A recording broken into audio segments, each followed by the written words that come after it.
సికింద్రాబాద్లోని doctor Narayana college of hotel మేనేజ్మెంట్లో 100% job guarantee 966365 నమస్తే, నేను Keshav. Welcome to Suman TV. ఆంధ్రప్రదేశ్లో కొత్త సభ కొలువు తీరింది. సభ జరిగినటువంటి విధానం ఏ విధంగా ఉంది? అలానే ప్రతిపక్షం, ప్రధాన ప్రతిపక్షం కాకపోయినా ప్రతిపక్షం పాత్ర పోషించాల్సినటువంటి వైఎస్ఆర్సీపీ సభకు గైర్హాజరు కావడం, అలానే విపక్ష నేతలు లేకుండానే స్పీకర్ ఎన్నిక జరగడం అనేది ఆంధ్రప్రదేశ్ చరిత్రలో బహుశా ఇదే మొదటిసారి. మరోవైపు ఆంధ్రప్రదేశ్లో కూల్చివేతల పర్వం మొదలైందనేటువంటి చర్చ కూడా జోరుగా సాగుతోంది. నిబంధనల్ని అతిక్రమించి కట్టారంటూ వైఎస్ఆర్సీపీ పార్టీ కార్యాలయాలకి నోటీసులు వెళ్ళాయి. కేంద్ర కార్యాలయంగా భావిస్తున్నటువంటి నిర్మాణాన్ని అధికారులు కూల్చివేశారు. దీన్ని ఏ విధంగా చూడాలి? ఈ వ్యవహారాలన్నీ కూడా ఆంధ్రప్రదేశ్లో రాజకీయ వేడిని రాజేస్తున్నాయి. ఈ అంశాలపైన విశ్లేషణ చూద్దాం. మనతో పాటు బీజేపీ అధికార ప్రతినిధి రవికిరణ్ గారు ఉన్నారు. రవికిరణ్ గారు నమస్కారం. నమస్కారం కేశవ్ గారు. రవికిరణ్ గారు, ఆంధ్రప్రదేశ్ శాసనసభ కొలువు తీరినటువంటి విధానం కొన్ని అంశాలు చెప్తున్నారు. ప్రత్యేకమైనటువంటి వినతుల నేపథ్యంలో ప్రధాన ప్రతిపక్ష హోదా లేకపోయినా జగన్ గారికి కొన్ని ప్రివిలేజెస్ ఇచ్చారని. సో అలానే మొదటి రోజు ప్రమాణ స్వీకారాల పరంపర పూర్తయింది. రెండో రోజు స్పీకర్ ఎన్నికకి సంబంధించి విపక్షం వాకౌట్, అంటే ఒక రకంగా వాకౌట్ చేసినట్టుగానే మనం చూడాలి, లేదా బహిష్కరించినట్టుగా మనం చూడాల్సి ఉంటుంది. సో ఇది ఏ విధంగా అర్థం చేసుకోవాలి? కేశవ్ గారు, ఇప్పుడు రాష్ట్ర ప్రజలు వైసీపీ పార్టీకి ప్రధాన ప్రతిపక్ష హోదా కూడా ఇవ్వలేదు. అంటే 175 అసెంబ్లీ స్థానాలు ఉంటే దానిలో కనీసం 10% స్థానాలు పార్టీ గెలుచుకుంటే, అంటే 18 స్థానాలు ఉండాలి. సో 11 వచ్చింది కాబట్టి ప్రధాన ప్రతిపక్షం కాదు. అయితే మనం చూసుకుంటే గత 10 సంవత్సరాలుగా కేంద్రంలో పార్లమెంట్లో కూడా 2014 నుంచి 2024 వరకు కాంగ్రెస్ పార్టీకి కూడా ప్రధాన ప్రతిపక్ష హోదా లేదు. వారికి కనీసం 54 స్థానాలు రావాలి. వాళ్ళకి 44, 2014 44, 2019లో 52. సో వాళ్ళ ప్రధాన ప్రతిపక్ష హోదా కూడా లేదు. అయినప్పటికీ అక్కడ పార్లమెంట్ లో కూడా వారికి సపరేట్ గా బ్లాక్ ఇవ్వటం, అలాగే వారికి జనరల్ గా ఏంటి ఎమ్మెల్యేలతో పాటు కూర్చుంటామని అదే వెనక్కి కూర్చోవచ్చు. అలా కాకుండా సపరేట్ గానే చూశారు. అలాగే ఇప్పుడు కూడా నిన్న జరిగినటువంటి అసెంబ్లీ సెషన్స్ కూడా జగన్మోహన్ రెడ్డి గారికి 11 స్థానాలు ఉన్నప్పటికీ రాష్ట్ర ప్రభుత్వం అనేకమైన కన్సెషన్స్ కూడా ఆల్రెడీ day 1 నుంచే ఇచ్చారు. ఉదాహరణకి ప్రధాన ప్రతిపక్ష నాయకుడు ద్వారం వచ్చే అసెంబ్లీలోకి ఎంటర్ అవుతున్నప్పుడు వెహికల్ లోపలికి అలౌ చేస్తారు. కానీ దీని ప్రధాన ప్రతిపక్ష హోదా లేదు కాబట్టి అలౌ చేయక్కర్లేదు. సాధారణ ఎమ్మెల్యేగానే మామూలుగా బయట వేరే చోట పార్కింగ్ ప్లేస్ లో పార్క్ చేసి నడుచుకుంటూ వచ్చారు.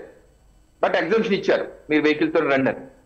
అలాగే ప్రమాణ స్వీకారం సమయంలో కూడా ముఖ్యమంత్రి, ఉప ముఖ్యమంత్రి, మంత్రులు అయిపోయినాక యాక్చువల్లీ ఆల్ఫాబెట్ ఆర్డర్ స్టార్ట్ అయిపోవాలి. ఏబిసిడి నుంచి స్టార్ట్ అయిపోవాలి. జే ఎక్కడ వస్తే అక్కడ అవ్వాలి.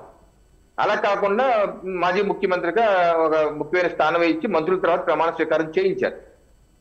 సో రాష్ట్ర ప్రభుత్వం అయితే ఒక అడుగు ముందుకు వేసి మేము ఎటువంటి భేషజాలకి పోము, అసెంబ్లీ హుందాగా నిర్వహిద్దాము, మీరు ఎటువంటి ఇది లోను కావద్దు, అభద్రతా భావం లోను కావద్దు అని అనడంతో పాటు అయ్యన పాత్రలు కూడా వారు కూడా నామినేషన్ వేశాక, స్పీకర్ నామినేషన్ వేశాక బయటకు వచ్చి ప్రెస్ తో కూడా మాట్లాడుతూ స్పీకర్ చేరు చాలా గౌరవప్రదమైంది, నేను కూడా అలా గౌరవప్రదంగా నడుచుకుంటానికి నా శాయశక్తిలో ప్రయత్నిస్తాను, నేను అలాగే దాని యొక్క ఔన్నత్యాన్ని కాపాడతాను, ఆ సీట్ యొక్క ఇది అటువంటిది, అవసరమైతే ప్రతిపక్షం, ప్రధాన ప్రతిపక్షం లేకపోయినా ప్రతిపక్షానికి ఎక్కువ సమయం కావాలంటే ఎక్కువ సమయం కూడా ఇస్తాను, చర్చ జరగాలి, నేను ఆ సీటుకి గౌరవ భంగం కాకుండానే ప్రవర్తిస్తానని కూడా ఆయన చెప్పారు.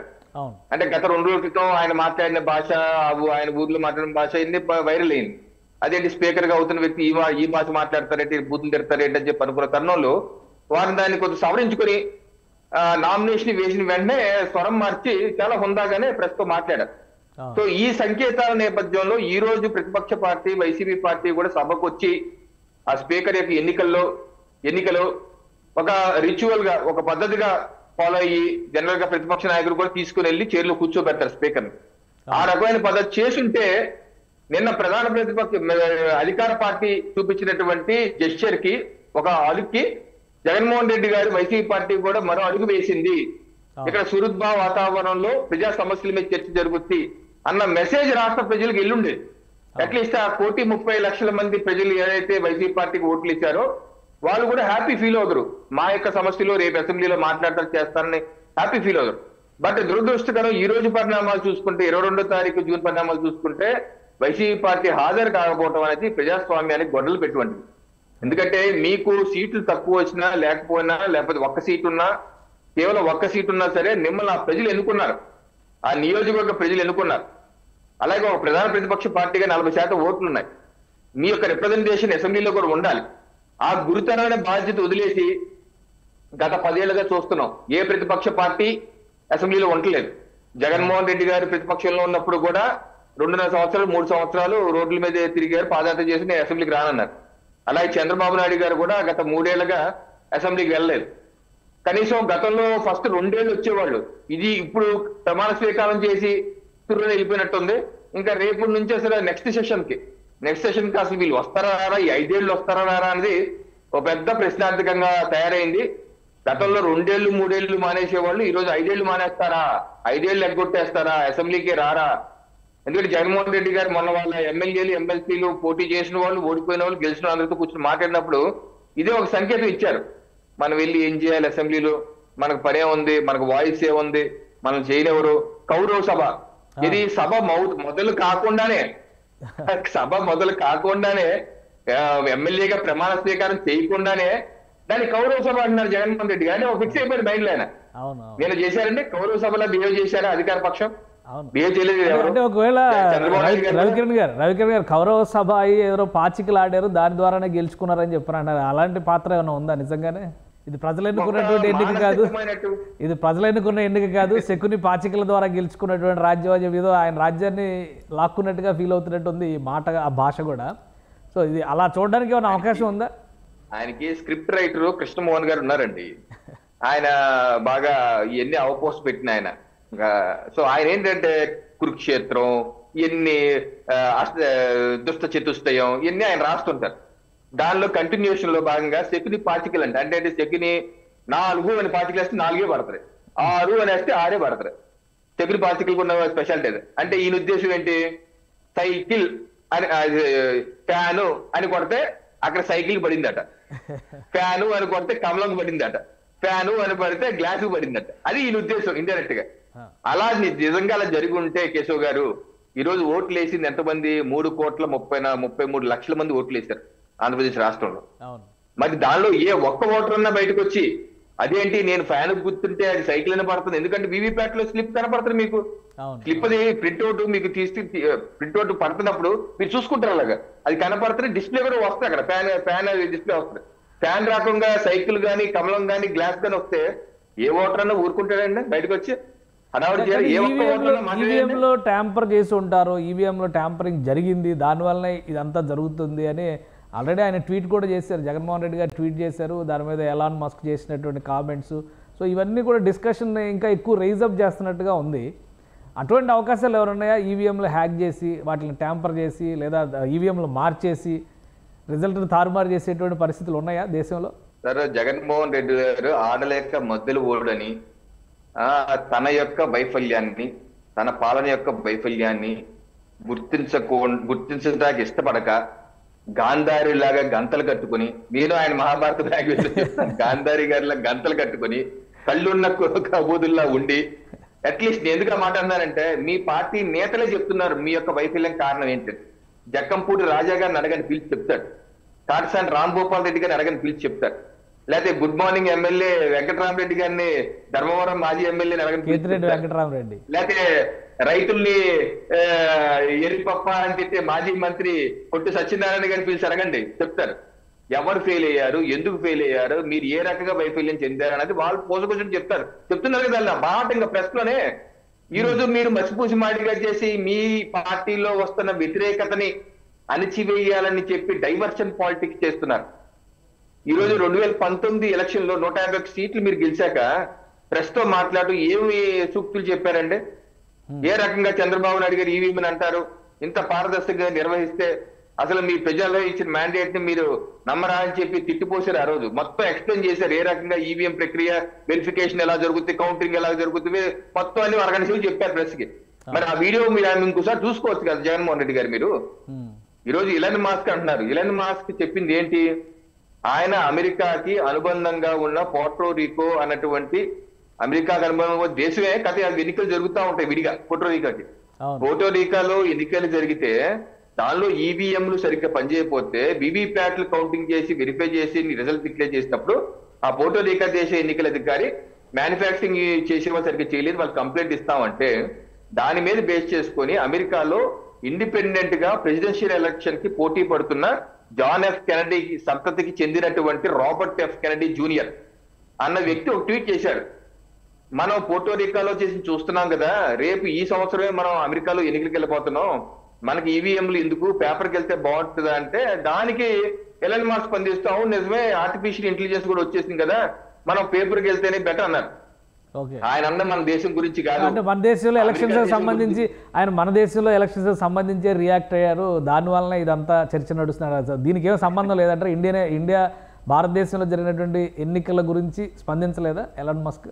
దీని గురించి కాదండి, ఆ పోర్టోరికాలో జరిగినటువంటి ఎలక్షన్ మీద స్పందించారు తప్ప దీని మీద కాదు. అదుకో తోక అండ్ ఇదిగో పులి అని ఇక్కడ కాంగ్రెస్ నుంచి ఊడిపడినటువంటి వైఎస్ఆర్ కాంగ్రెస్ పార్టీ, అలాగే కొన్ని ప్రతిపక్ష పార్టీలు, కొన్ని కోహనా మేధావులు, కమ్యూనిస్ట్ ముసుగులో ఉన్నటువంటి కోహనా మేధావులు, వీళ్ళందరూ కలిసి ఇదిగో చెప్పేశారు ఎలన్ మాస్క్, ప్రపంచ కుబేరుడు చెప్పేశారు ఎలన్ మాస్క్. ఒకటి కేశవ్ గారు ఆలోచించాల్సింది, అమెరికాలో గానీ పోర్టోరికోలో గానీ వాడే ఈవీఎంలు మన ఈవీఎంలు ఒకటేనా అన్నది మొదటి ప్రశ్న వేసుకోవాలి. ఇప్పుడు అమెరికాలో వాడే ఈవీఎంలు కేశవ్ గారు, దానికి ఇంటర్నెట్ కనెక్టివిటీ ఉంటది, అది ఇంటర్నెట్ కనెక్ట్ అయి ఉంటది, ఇంటర్నెట్ కనెక్ట్ అయి ఉంటుంది కాబట్టి ఎలన్ మాస్క్ చెప్పిన ఆర్టిఫిషియల్ ఇంటెలిజెన్స్ ద్వారా దేని ద్వారా హ్యాక్ చేసి మార్చే అవకాశం ఉంటది. ఆయన చెప్పింది కరెక్టే. కాకపోతే మన భారతదేశంలో వాడే ఈవీఎంలు మోడల్ 3 ఈవీఎంలు, దీనికి ఇంటర్నెట్ కనెక్టివిటీ ఉండదు, ఇన్ఫ్రారెడ్ కనెక్టివిటీ ఉండదు, బ్లూటూత్ కనెక్టివిటీ ఉండదు, వైఫై కనెక్టివిటీ ఉండదు, ఆఖరికి పవర్ కనెక్టివిటీ కూడా ఉండదు కేశవ్ గారు, పవర్ సాకెట్ కూడా ఉండదు, కేవలం బ్యాటరీ మీదే రన్ అవుతుంది. ఇది అయిపోతే మనం డిస్కస్ చేసేది పడేయటమే. అంటే సింపుల్ గా అందరికీ అర్థమయ్యే భాషలో చెప్పాలంటే పచారీ కొట్లో వాడే సాధారణ క్యాలిక్యులేటర్ లాంటిది అంతే. ఆ క్యాలిక్యులేటర్ పడైంది అనుకో ఏం చేస్తాం, పడేసి కొత్త తెచ్చుకుంటాం, ఇది అంతే. దీన్ని హ్యాక్ చేయాలి అంటే ఇటువంటి ఇందాక చెప్పినన్ని ఏదైనా ఉంటే అప్పుడు దానికి కనెక్ట్ అయ్యి బ్లూటూత్ ద్వారా దేని ద్వారా కనెక్ట్ అయ్యి అప్పుడు మనమైనా ప్రోగ్రామ్ రాస్తూ లేకపోతే వైరస్ ఎంటర్ చేస్తూ దాన్ని మార్చచ్చు. దీనికి ఏ ఇంటర్ఫేస్ లేనప్పుడు ఎలా మారుస్తారు అసలే? ఇంత బేసిక్ నాలెడ్జ్ లేకుండా అదిగో తోక ఇదిగో పులి అని చెప్పి దుష్ప్రచారం చేసి దాన్ని టెక్నాలజీ సేవ అని చెప్పి జగన్మోహన్ రెడ్డి గారు అందిపుచ్చుకొని గతంలో 2019లో తిట్టిపోసినోడు ఈ రోజు అమ్మో నిజమై ఉండొచ్చేమో అని అంటే వాళ్ళ వైఫల్యాల్ని కప్పిపుచ్చుకొని ఈ రోజుకి వరకు కేశవ్ గారు ఎలక్షన్ అయిపోయి 2 వారాలు దాటుతుంది, కనీసం నిష్పాక్షికంగా ఒక సమీక్షా సమావేశం పార్టీ నాయకులతో చేరి జగన్మోహన్ రెడ్డి గారు, ఆయన ఒక మానసిక పరిస్థితి ఏంటో ఆందోళనకరంగానే ఉంది ఒక రకంగా చూస్తే. ఎందుకంటే ఆయన వాస్తవాలను అంగీకరించడానికి ఆయన రెడీగా లేడు. రవికిరణ్ గారు ఈరోజు ఉదయం నుంచి జరిగినటువంటి కొన్ని పరిణామాలు, వైఎస్ఆర్సీపీ కేంద్ర కార్యాలయాన్ని కూల్చేశారు అధికారులు, అది కోర్టు ఇచ్చినటువంటి ఆదేశాలకు కూడా విరుద్ధంగా ఉంది అనేది వైసీపీ నేతలు చెబుతున్నటువంటి మాట. అధికారులు చెప్తుంది వైలేషన్స్ ఉన్నాయి, ఆల్రెడీ దానికి సంబంధించి ప్రొసీజర్ నోటీస్ కూడా ఇచ్చామని చెప్తున్నారు. సో ఏ విధంగా చూడాలి ఇది? గతంలో జరిగినటువంటి పరిణామాలు, ఇప్పుడు కూల్చివేత పరిణామాలు, మళ్ళీ కక్షపూరిత రాజకీయాలు. ఆల్రెడీ జగన్మోహన్ రెడ్డి గారు కూడా ట్వీట్ చేశారు, చాలా సీరియస్ ట్వీట్ చేశారు, నియంతృత్వ ధోరణి, చాలా పెద్ద పెద్ద పదజాలం మీరు ఇందాక అన్నట్టుగా అవన్నీ కూడా ఉపయోగించారు. 20 రోజులు కూడా కానీ ప్రభుత్వం కాబట్టి దీన్ని ఏ విధంగా చూడాలి? కక్ష సాధింపు దిశగా మళ్ళీ ఈ ప్రభుత్వం వెళ్తుంది అనేటువంటి సంకేతాలు ప్రజలకు వెళ్ళేటువంటి అవకాశం ఉంది, మీరేం చెప్తారు? అంటే ఇవాళ నేను సాక్షి పేపర్ కూడా చూశానండి, దానిలో వాళ్ళు ఎవరు రాశారంటే తాడేపల్లిలో వైసీపీ జిల్లా కార్యాలయం నిర్మాణం జరుగుతుంది, దాని మీద సిఆర్డిఏ వాళ్ళు కూల్చేయాలని ప్రయత్నిస్తున్నారు మాకు తెలిసింది, అందుకే మేము హైకోర్టు అప్రోచ్ అయ్యాము. హైకోర్టు పనువల్ సుధాకర్ రెడ్డి గారు లంచ్ మోషన్ పిటిషన్ చేశారట 21వ తారీఖు జూన్. అది జస్టిస్ రవి గారి దగ్గరికి వెళ్ళింది. వారు దానికి స్పందించి ఈ కేసు తీసుకున్నప్పుడు ప్రభుత్వ లాయర్ గారు లెగిసి మేము చట్ట వ్యతిరేక పని ఏమీ చేయటం లేదు అని అంటే, జడ్జి గారు ఏమన్నారంటే మీరు ఏది చేసినా చట్టాన్ని మీరద్దు, చట్టాన్ని వ్యతిరేకంగా చట్టానికి మీరి ఏ పనులు చేయొద్దు అని జడ్జి గారు చెప్పారు అని వాళ్ళ పేపర్లో రాశారు.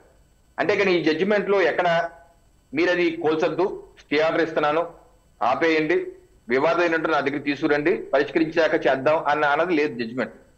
చట్టానికి లోబడే చేయండి అన్నారు. ఇప్పుడు ప్రభుత్వం ఏమంటుంది, చట్టానికి లోబడే చేశాం మేము, ఎందుకంటే అది చట్ట వ్యతిరేకంగా కట్టారు కాబట్టి, దానికి ఎటువంటి అనుమతులు లేవు కాబట్టి, అవన్నీ ఏవి లేకుండా ఆక్యుపై చేశారు కాబట్టి, ఎవరితో వాటర్ ట్యాంక్ ఏదో వాటర్ ట్యాంక్ ల్యాండ్ అయితే ఇరిగేషన్ డిపార్ట్మెంట్కి సంబంధించిన ల్యాండ్ అని ప్రభుత్వం చెబుతుంది. అక్కడ వాటర్ ట్యాంకుల నిర్మాణానికి ఆల్రెడీ ప్రపోజల్స్ వెళ్ళినాయి, అది పక్కన పెట్టి ఈ నిర్మాణం చేశారు అంటున్నారు. దీంతోపాటు విశాఖలో వైసీపీ కడుతున్నటువంటి కార్యాలయానికి నోటీసులు వెళ్ళి, అలానే కర్నూలులో కూడా ప్రభుత్వ శాఖలకు సంబంధించినటువంటి కార్యాలయాలు 33 ఏళ్ల లీజు పేరుతో అతి తక్కువ ధరకి వైసీపీ నాయకులు తీసుకున్నారు అంటున్నారు. ఇవన్నీ నిజంగానే జరిగినటువంటి చర్యలా, లేదా తొందరపాటుతో జరుగుతున్నటువంటి ప్రతీకార చర్యలుగా చూడాల్సి ఉంటుందా? ఇప్పుడు ఇదేదైతే తాడేపల్లి దాంట్లో జరుగుతున్నటువంటిది ఆల్రెడీ హైకోర్టులో విచారణలో ఇది సబ్జుడైజ్డ్. ఇప్పుడు వాళ్ళు ప్రభుత్వం దాన్ని కూల్చింది, ప్రభుత్వం సమర్థించుకుంటున్నారు. అది కోర్టులోకి ఆల్రెడీ పొన్నవాళ్ళు గారు వెళ్ళారు, అప్పీల్ చేస్తూ కంటెంప్ట్ ఆఫ్ కోర్టును వెళ్ళారు. సో కోర్టు విచారించి దానిలో నిజంగా ప్రభుత్వం చెప్తుంది నిజమా లేదా వైసీపీ పార్టీ చెప్తుంది నిజమా అనేది తేలాలి. అది తేలినాక మనకు పూర్తి వివరాలు వచ్చాక మళ్ళీ దానిలో మాట్లాడదాం. అయితే హ్యావెన్ బీన్ సెడ్ దట్ మీరు అన్నట్టు వివిధ జిల్లాల్లో కూడా ఈ యొక్క నిర్మాణాలు చేస్తున్నారు. ఉదాహరణకి కాకినాడలో మా ఇంటికి ఒక 2 కిలోమీటర్ల దూరంలోనే వైసీపీ పార్టీ వాళ్ళు కాకినాడ జిల్లా కార్యాలయం చెప్పి ఒక పెద్ద ప్యాలెస్, మైసూర్ ప్యాలెస్ కడుతున్నారు. అన్ని మైసూర్ ప్యాలెస్లే. ఇందాక నేను చూశాను, అనకాపల్లిలో కూడా కడుతున్నారు, అది కూడా మైసూర్ ప్యాలెస్ లోనే ఉంది.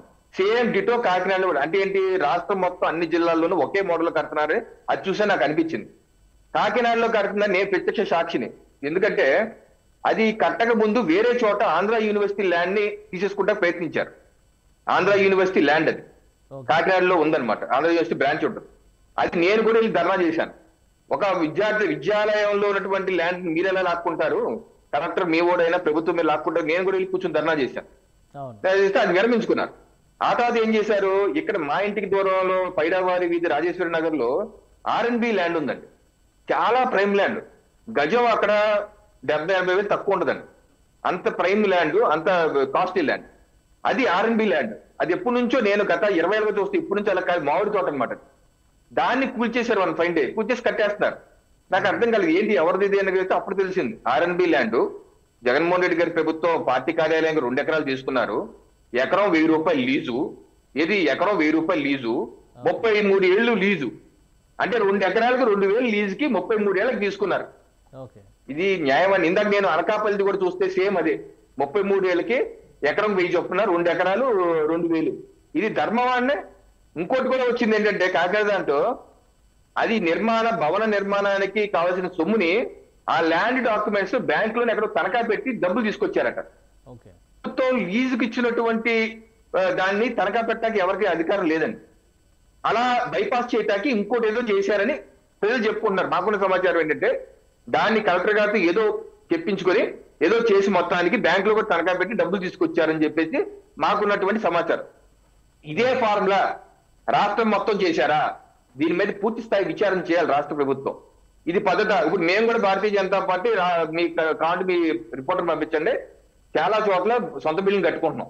ఆ ల్యాండ్ మేము కొనుక్కుంది భారతీయ జనతా పార్టీ సొంతంగా డబ్బులు ఇచ్చి కొనుక్కున్న ల్యాండ్, ప్రైవేట్ ల్యాండ్ కొనుక్కున్నాం. ఎక్కడ గవర్నమెంట్ ల్యాండ్ మేమేం తీసుకోలేదే. ఇలా 40,000, 50,000కి, 500కి, 10 రూపాయలకి లీజు తీసుకోలేదే. మీకు కూడా వేల కోట్లు ఉన్నాయి కదా. ఆయన సొంతంగానే 750 కోట్లు ఉంది, మన ఎదురు ఫైల్ చేశారు. అలాగే మీ పార్టీకి కూడా డబ్బులు ఉన్నాయి, సొంతంగా ల్యాండ్ కొనుక్కొని కట్టుకోవచ్చు కదా. ఏంటి ఎకరం 1000 రూపాయలకి ఏంటి? అత్యంత రాజకీయ పార్టీలకి మరీ ముఖ్యంగా అధికారంలోకి వచ్చినటువంటి రాజకీయ పార్టీలకి ప్రభుత్వ స్థలాల్ని లీజు తీసుకునేటువంటి అధికారం కానీ అవకాశం కానీ, లేదా అలా తీసుకుని అక్కడ రాజకీయపరమైనటువంటి కార్యకలాపాల కోసం ఒక కార్యాలయం నిర్మించడం కానీ చేయొచ్చా? గతంలో ఎప్పుడైనా చేసినాయా పార్టీలు? చేశాయండి. కాకినాడలోనే తెలుగుదేశం కూడా గత 2014 ప్రభుత్వం వచ్చాక కూడా ఇక్కడ జడ్పీ ల్యాండ్ ని లీజు తీసుకున్నారు. బట్ ఆ లీజు తీసుకుంది ఎంత లీజు తీసుకున్నారు ఏంటి అన్నది ఇంకోసారి చూడాలి.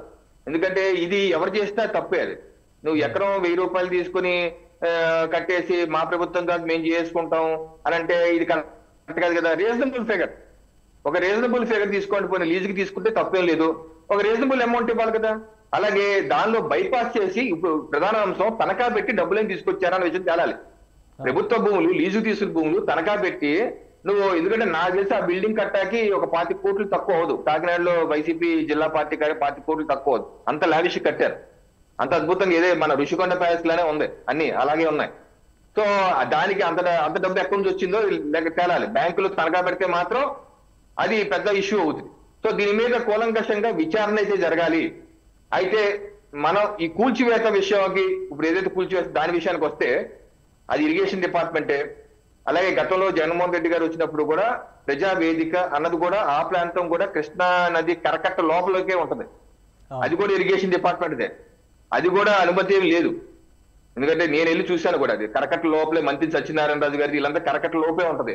అంటే అదే కృష్ణానది పారే భూమిలో లోపల కట్టేశారు నువ్వు. ప్రజావేదిక కూడా అంతే అలాగే ఉంటది. దాన్ని జగన్మోహన్ రెడ్డి గారు కూల్చేశారు. ఏంటి ఇది అక్రమంగా కట్టారని. దాన్ని ప్రజలు ఎవరు హర్షించలేదు చాలా మంది. ఎందుకంటే ఇప్పుడు వైసీపీ పార్టీకి కానీ టీడీపీకి కానీ 40% ఓటు బేస్ అలాగే ఉంది. అయితే ప్రభుత్వాన్ని మార్చాలా వద్దా అని డిసైడ్ చేసేది 10% ఓటే డిసైడ్ చేస్తుంది, అడిషనల్ 10% ఓటు. అది ఆ 10% ఓటు మాకు పడితే 164 ఇచ్చారు, వాళ్ళకు పడితే 151 ఇచ్చారు. ఆ 10% ఓటరు సున్నితంగా చూస్తున్నాడు ప్రభుత్వం యొక్క పరిపాలన ఎలా ఉంటుంది, ఈ ఎంత పారదర్శకంగా చేస్తున్నారు, వీళ్ళు చేసే విధానం భవిష్యత్తుకు బాగుందా లేదా అనేది ఆ 10% గమనిస్తున్నారు. గతంలో జగన్మోహన్ రెడ్డి గారు అది ప్రజావేదిక కూల్చినప్పుడు కూడా ప్రజావేదిక కూల్చివేతకు సంబంధించి అది ప్రభుత్వ ధనం, ప్రజల ధనం కాబట్టి చాలా సులువుగా కూల్చేస్తారు. మీరు చెప్పినటువంటి లిస్టులో చాలా మంది ప్రముఖుల నివాసాలు అక్కడ ఉన్నాయని చెప్పి నోటీసులు ఇచ్చారు, కానీ ఒక ఇటుకరాయి కూడా ముట్టుకోలేదు. సో ఇక్కడ రాజకీయ పార్టీకి సంబంధించి జరుగుతున్నటువంటి అక్రమ నిర్మాణాలు, వీటిని కూల్చివేయడం పైన చర్యలు తీసుకోవడానికి అంటే మీరు చెప్పినట్టుగా కోర్టు పరిధిలోకి వచ్చేటువంటి అంశాలు ఇందులో చాలా ఉన్నాయి. కాబట్టి ఒకవేళ రాష్ట్ర వ్యాప్తంగా అలాంటి నిర్మాణాలు జరిగితే ఎలాంటి చర్యలు తీసుకోవాల్సినటువంటి అవసరం ఉంటుంది? అంటే ఇప్పుడు కోర్టులోకి వెళ్ళింది కాబట్టి, కోర్టు పరిధిలో ఉంది కాబట్టి, ఆల్రెడీ కూల్చేశారు కాబట్టి కోర్టు ఏం చెప్పుతున్నది మనం చూద్దాం. ఫైనల్ గా తప్ప ఒప్ప అని కోర్టు తేలుస్తుంది. అయితే ఇక్కడ సమస్య ఏంటంటే ఆ 10% ఓటరు ఇది అక్రమ కట్టడమా సక్రమ కట్టడమా అని చూస్తారా, లేకపోతే జగన్మోహన్ రెడ్డి గారిని చూసినట్టే ఇది కూల్చివేతల ప్రభుత్వం అని ఎలాగైతే స్టార్ట్ చేసి అలాగే ఆ ముద్ర వెళ్ళిందో అలా ఆ రకంగా ఈ 10% ఓటర్ చూస్తారా అనేది కీలకం. ఎందుకంటే అక్కడదే ఇరిగేషన్ డిపార్ట్మెంట్ అక్రమే, ఇక్కడది ఇరిగేషన్ డిపార్ట్మెంట్ అక్రమే అని చెప్పి ప్రస్తుతం అనుకుంటున్నాం. సో కూల్చివేతలతో ప్రారంభించడం అనేది ఏ రకంగా ఆ 10% ఓటర్ చూస్తారన్నదే ముఖ్యమండి. రైట్. ఇంకొకటి విశాఖలో కట్టిన ప్యాలెస్ గురించి ప్రస్తావించారు మీరు, దాని పరిస్థితి ఏంటి? ప్రధానమంత్రి గారి కోసం కట్టేమంటున్నారు, రాష్ట్రపతి గారి కోసం కట్టేమంటారు? దీనిలో బీజేపీ కూడా ఆమోదం తెలిపిందా ఏంటి? బీజేపీ అధినాయకత్వం కూడా మీరు ప్యాలెస్ కట్టడమే వచ్చేటప్పుడు అని చెప్పి అడిగిందా? సార్ ఇప్పుడు ప్రధానమంత్రి గారు, రాష్ట్రపతి గారు, ఉపరాష్ట్రపతులు, గవర్నర్లు విశాఖ రావటం కొత్త కాదు. వాళ్ళకి చక్కటి సర్క్యూట్ హౌస్ ఉంది, అది కూడా కొండ మీదే సముద్రం కనిపిస్తూ చక్కగా ఎప్పుడు ఎటువంటి కంప్లీట్లు చేయలేదు. మా ప్రధానమంత్రి గారు అయితే సింపుల్ గా ఒక బ్యాగ్ వేసుకుంటారు, ఒక షర్టును ఒక కోటు ఉంటది వేసుకుని వేసుకుంటారు, ఆయనకి అక్కర్లేదు. సో ఇప్పుడు జగన్మోహన్ రెడ్డి గారు చేసిన పని, వారెక్కడ ఋషికొండలో గతంలో ఉన్నటువంటి టూరిజం బిల్డింగ్లు, నేను ఎప్పుడు వైజాగ్ వెళ్ళినా ఆ టూరిజం హోటల్కి వెళ్ళి కనీసం బ్రేక్ఫాస్ట్ లంచ్ చేస్తుంటాను. నాకు చాలా ఒక 20 ఏళ్ళగా అలవాటు ఉంది అక్కడ.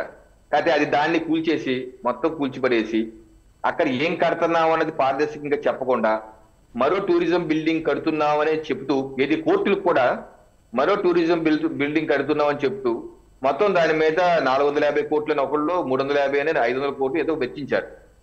ఇప్పుడు వెచ్చించినప్పుడు నిజంగా అయితే అది టూరిజం కోసం పర్యాటకం కోసం కట్టుంటే కేశవ్ గారు 12 గదులతోనే ఎవరన్నా 500 కోట్లు ఖర్చు పెడతారంటే 12 గదులకి, 12 బెడ్రూమ్లకి 500 కోట్లు టూరిజం. పాత రిసార్ట్ లో 54 గదులు ఉన్నాయంట. అదే ప్రశ్న. టూరిజం కి ఏదన్నా 200 గదులు 300 గదులు ప్లాన్ చేసుకుంటారు, 12 గదులకి 500 కోట్లు ఇవ్వడం బుద్ధుడు ఖర్చు పెడతాడండి. సో అది అయిపోయింది. టూరిజం మంత్రిగా చేసిన రోజా గారు ప్రారంభోత్సవం చేశారు. ఎప్పుడైతే ఫిబ్రవరి 2024లో రిబ్బన్ కటింగ్ చేసేశారు.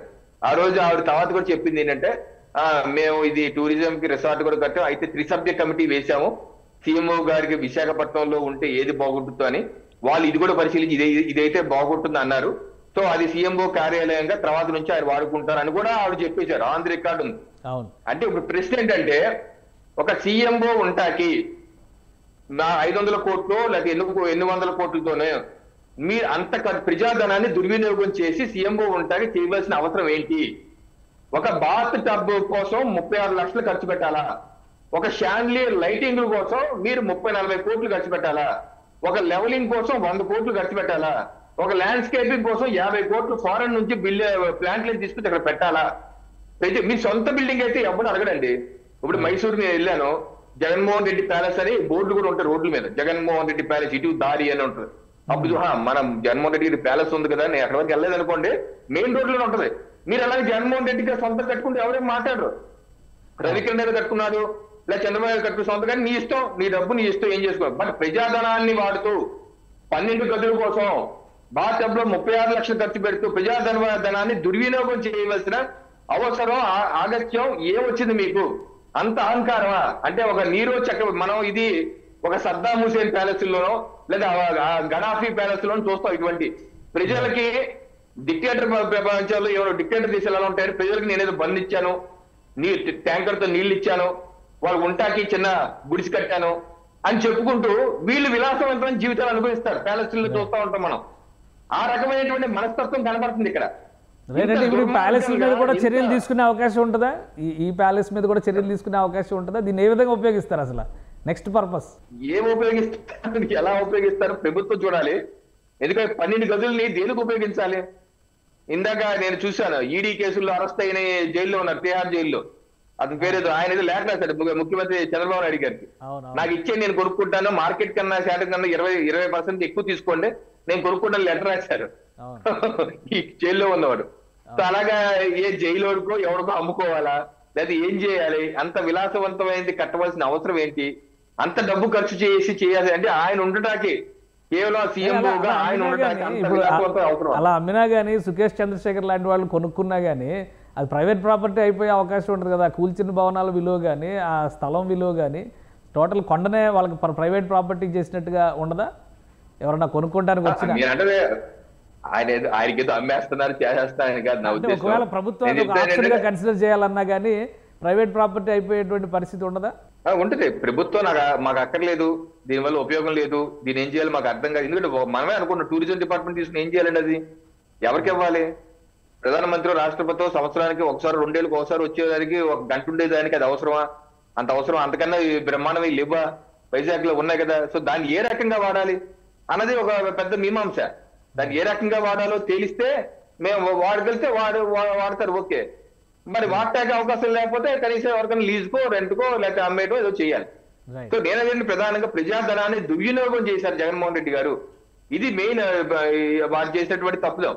ఏంటి, ఎవరిని వెళ్ళనివ్వకుండా, కన్స్ట్రక్షన్ టైంలో ఎవరిని వెళ్ళనివ్వకుండా, అక్కడ పవన్ కళ్యాణ్ గారు వెళ్తానంటే కూడా ఆపేసి ఆయన అరెస్ట్ చేసి ఒక ఏగనే దోమలు కూడా వెళ్ళనివ్వకుండా పరదాలు కట్టేసి చేసిన నిర్వాహం అది.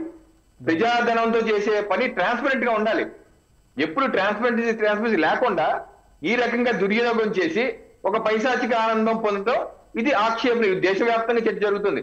నేషనల్ మీడియా కూడా ఇది ఢిల్లీలో శీష్ మాల్ కట్టారు ఎవరో అరవింద్ కేజ్రీవాల్. ఏదైతే సీఎంఓ ఆఫీసే. ఆమ్ ఆద్మీ పార్టీ, సామాన్యుల పార్టీ, ఆయన ప్రతిపక్షంలో ఉన్నప్పుడు కూడా అసలు ఏం ఒక్కరి ముఖ్యమంత్రి సింపుల్ గా ఉండాలి అన్న వ్యక్తి ఆయన యొక్క భవన రీవ్యాంప్కే కొన్ని కోట్లు ఖర్చు పెట్టేశారు. ఆయన కూడా ఇలాగే బాత్రూమ్ కి కోట్లాది రూపాయలు ఖర్చు పెట్టాడు. పెద్ద ఇష్యూ అవుతుంది నేషనల్ లెవెల్. నార్త్ లో అది నేషనల్ ఇష్యూ అయితే సౌత్ లో ఇది నేషనల్ ఇష్యూ అయింది. ఈ సమంజసం కాదు. ప్రజాధనాన్ని ఈ రకంగా దుర్వినియోగం ఎవరు చేసినా తప్పే. రైట్. థ్యాంక్ యూ రవికిరణ్ గారు, మీ అభిప్రాయాలు తెలియజేసినందుకు. ఇది ప్రజాధనం దుర్వినియోగం చేసేటువంటి విషయంలో ఏ పార్టీని కూడా ఉపేక్షించాల్సినటువంటి అవసరం లేదని బీజేపీ నేత రవికిరణ్ చెప్తున్నారు. మరోవైపు ఆంధ్రప్రదేశ్లో అసెంబ్లీ జరిగినటువంటి విధానం హుందాగా ప్రారంభమైంది. అయితే విపక్షం కూడా ఆ స్థాయిలోనే వ్యవహరించి ఉంటే బాగుండేది. గైర్హాజరు కావడం అనేది ప్రజాస్వామ్య స్ఫూర్తికి విఘాతం కలిగించేటువంటి అంశంగా చెబుతున్నారు. ఇక కూల్చివేతల పర్వం కంటే కూడా జరిగిన తప్పుల్ని ప్రజలకు తెలియపరిచేటువంటి ప్రయత్నం చేయడం ద్వారా వాటిని సరిచేస్తే మరింత ప్రజామోదం పొందేటువంటి అవకాశం ఉంటుందని ఆయన విశ్లేషిస్తున్నారు. ఇది special discussion. Keep watching. Suman టీవీలో మీ పర్సనల్ అండ్ బిజినెస్ ప్రమోషన్స్ కోసం కింది నెంబర్కి కాంటాక్ట్ చేయండి.